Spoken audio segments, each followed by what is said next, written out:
राधे राधे दोस्तों, स्वागत है आपका हमारे इस YouTube चैनल पे। दोस्तों, सच्ची श्रद्धा से कमेंट में जय श्री राधे कृष्णा जरूर लिखें। वर्तमान समय में हम जिस युग में जी रहे हैं उसे कलयुग कहा गया है। चारों युगों में कलयुग को श्रापित युग कहा गया है। धर्मशास्त्र में भी इस बात का वर्णन है कि जब कलयुग अपने चरम सीमा पर पहुंचेगा तब इस धरती में धर्म का नाश हो जाएगा और उस समय भगवान विष्णु कल्कि के रूप में इस धरती पर अवतरित होंगे और कलयुग का अंत करेंगे और पुनः धर्म युग की स्थापना करेंगे। पर क्या दोस्तों आपको पता है कि भगवान श्री कृष्ण ने महाभारत काल में ही बता दिया था कि आने वाला समय यानी कलयुग कैसा होगा। इतना ही नहीं, भगवान श्री कृष्ण ने कलयुग के 5 कड़वे सत्य भी बताए थे जो आज देखने को मिल रहे हैं। वह कौन से हैं 5 कड़वे सत्य? दोस्तों, यदि आप भी जानना चाहते हैं तो इस वीडियो के अंत तक जरूर बने रहिएगा और अगर अब तक इस चैनल को सब्सक्राइब नहीं किया है तो चैनल को सब्सक्राइब करके बेल आइकन को प्रेस कर दीजिएगा। तो चलिए बिना टाइम वेस्ट किए शुरू करते हैं।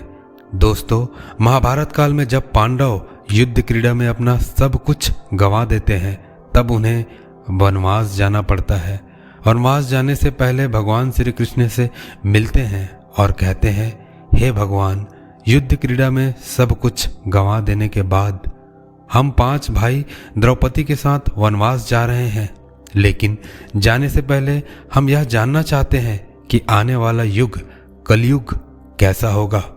उस समय के मनुष्य कैसे होंगे, लोगों के विचार कैसे होंगे और मोक्ष प्राप्ति कैसे होगी। पांडवों के मुख से यह सारी बातें सुनकर भगवान श्री कृष्ण थोड़ी देर सोच विचार करते हैं और फिर पांडवों से कहते हैं, पहले आप सभी वन जाइए और वन में जो भी आपको कुछ दिखे वह आकर मुझे बताइए, तब मैं आप सभी के इन प्रश्नों का जवाब दूंगा। अब भगवान श्री कृष्ण के कहे अनुसार 5 भाई वन चले गए और वन में जो कुछ भी उन्हें दिखाई दिया उसे देखकर वह हैरान हो गए।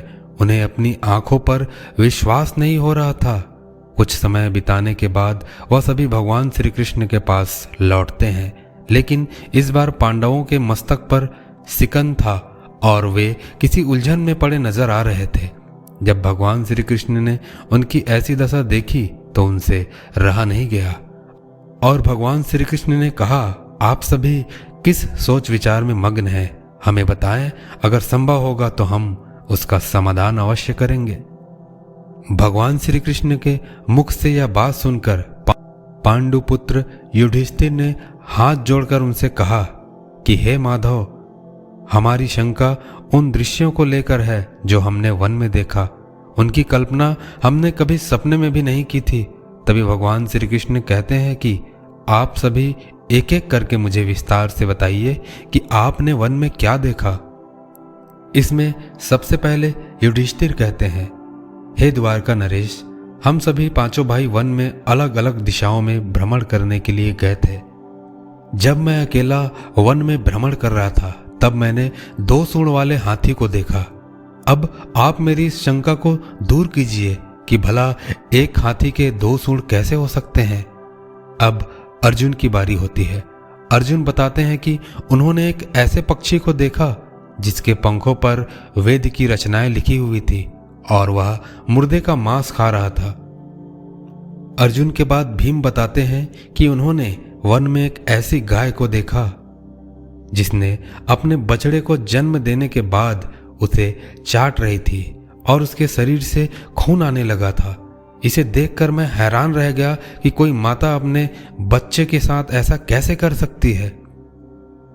अब भगवान श्री कृष्ण सहदेव से पूछते हैं कि सहदेव, तुमने वन में क्या देखा? तो सहदेव ने कहा कि मैंने एक जगह बहुत से कुएं को देखा, जहां हैरानी की बात यह है कि आसपास के सभी कुओं में पानी था और बीच का कुआं खाली था। बीच का कुआं गहरा भी है लेकिन फिर भी उसमें पानी नहीं है। ऐसा कैसे संभव है?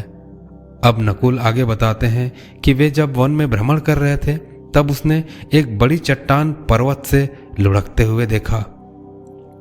वह चट्टान कितने ही बड़े वृक्षों से टकराती है, लेकिन उसे कोई रोक नहीं पाता और अंत में एक छोटे से वृक्ष के स्पर्श से वह चट्टान रुक जाती है। अब सभी भगवान श्री कृष्ण से कहते हैं कि हे वासुदेव, हम भाइयों ने जो भी वन में देखा उसका सारा विस्तार आपको बता दिया। अब आप हमारी सारी शंकाओं को दूर करते हुए हमें विस्तार से बताइए।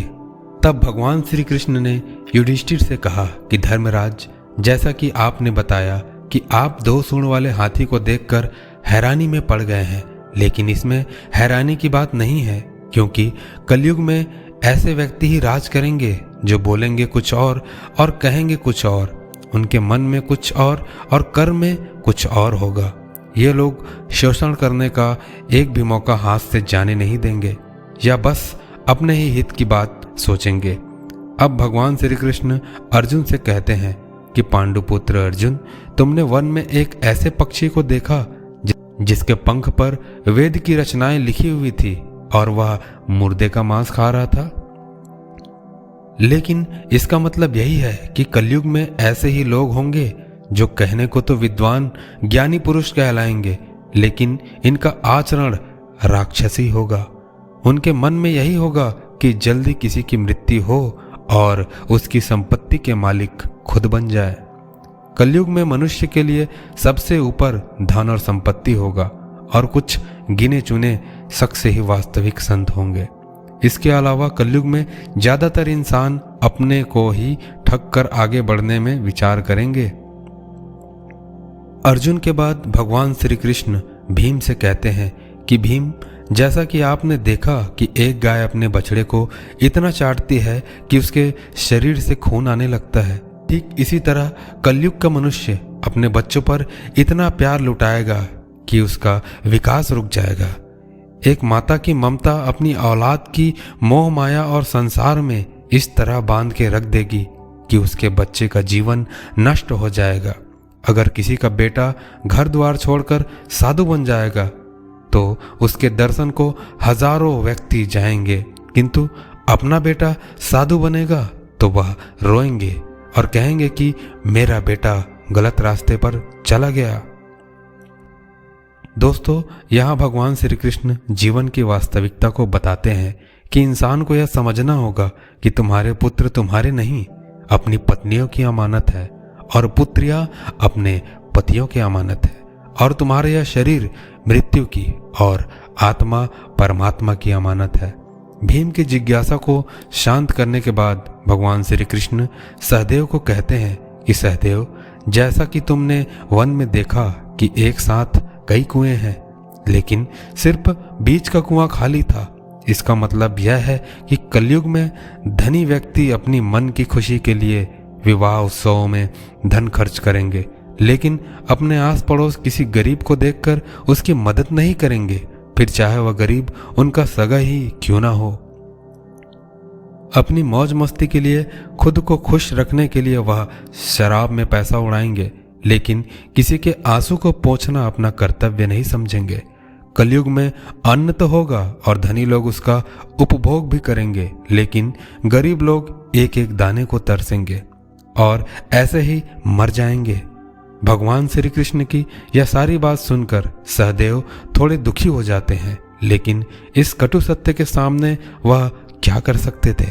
अब भगवान श्री कृष्ण नकुल से कहते हैं कि नकुल, जैसा तुमने वन में देखा कि एक बड़ी चट्टान पर्वत से लुढ़कती हुई बड़े बड़े वृक्षों और विशालकाय चट्टानों से टकराती हुई आती है, लेकिन वह रुक नहीं पाती है, किंतु एक छोटा सा वृक्ष अपने स्पर्श से ही उसे रोक देता है। इसका मतलब यह है कि मनुष्य की बुद्धि छीड़ होती जाएगी और उसके जीवन का पतन होने लगेगा, लेकिन उसके पतन को एक धन रूपी वृक्ष भी नहीं रोक पाएगी, किंतु हरि नाम रूपी छोटा सा पौधा व्यक्ति के पतन को रोकने में सक्षम होगा। अतः कलयुग में हरि नाम ही मोक्ष का मार्ग होगा। अगर व्यक्ति धन का लालच छोड़कर भगवान भक्ति में रम जाएगा, हरि नाम का जप करेगा, तो निश्चय ही उसे दुख तकलीफ नहीं होगी और मरने के बाद भी उसे भगवान के चरणों में जगह मिलेगी। दोस्तों, आपने इस वीडियो में जाना होगा कि भगवान श्री कृष्ण द्वारा बताई गई ये 5 कड़वे सत्य इस कलयुग में होते नजर आ रहे हैं। ऐसे में आप भी अपने जीवन से दुख दर्द को दूर करना चाहते हैं तो आज से ही हरि नाम जपना शुरू करते हैं। आज के लिए बस इतना ही, मिलते हैं अगले वीडियो में। दोस्तों, अगर वीडियो अच्छी लगी होगी तो प्लीज़ लाइक कीजिएगा और कमेंट कीजिएगा और चैनल को सब्सक्राइब करना ना भूलिएगा। राधे राधे।